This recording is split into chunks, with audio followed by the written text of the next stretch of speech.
নমস্কার, আশা করছি সবাই ভালো আছেন। তো আমার হাতের জিনিসটা দেখে নিশ্চয়ই বুঝতে পারছেন এটা কি। কম বেশি আমরা সবাই এটার সাথে পরিচিত। এটা একটি বোকামার। তো বাড়িতেই ছিলাম, ভাবছিলাম কি করা যায়। তো হঠাৎই আমার ভাই এই বোকাভারটি নিয়ে এসে আমার হাতে ধরিয়ে দিয়ে বলে, দিদি এটা রং করে দে। ব্যাস, রং তুলি নিয়ে বসে পড়লাম। প্রথমে একটু মোছামুছি করে তারপর ভালো করে জল দিয়ে আস্তে আস্তে এটাকে ভিজিয়ে নিচ্ছিলাম। যেহেতু মাটির জিনিস, একটু জল দিয়ে পরিষ্কার করে নেওয়া ভালো।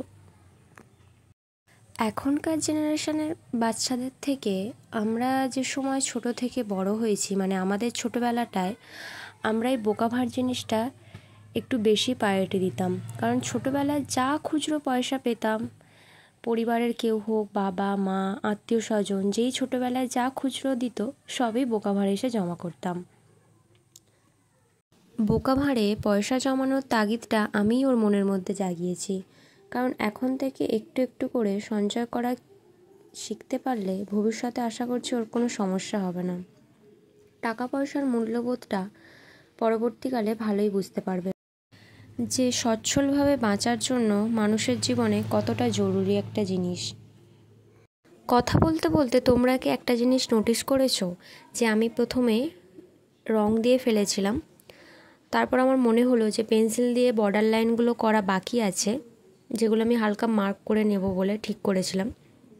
তো আবার দেন রং রেখে আমি পেন্সিল দিয়ে স্কেচ করে, মানে বর্ডার লাইনগুলো এঁকে দেন তারপর আবার রং করা শুরু করলাম।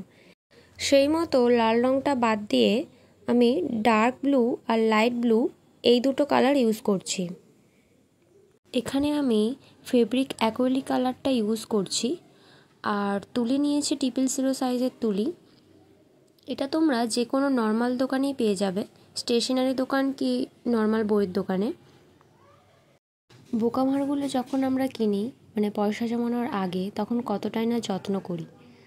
আর যখন পয়সা জমানো হয়ে যায়, মানে বোকামারটা যখন পরিপূর্ণ হয়ে যায়, পয়সা ভর্তি হয়ে যায় ওতে, তো তারপর সেই জিনিসটা যখন ভেঙে ফেলা হয় তার আর কোনো মর্ম থাকে না। কখনো কখনো মানুষের জীবনেও এমন কিছু ঘটনা ঘটে, আদতে মনে হয় যেন এই বোকামারের মতোই। কথা বলতে বলতে বোকামারটা কমপ্লিটও হয়ে গেছে। এটা হচ্ছে এটার ফাইনাল লুক। তোমরা অবশ্যই জানিও এটা কেমন হয়েছে। দেখা হবে পরের ভিডিওতে।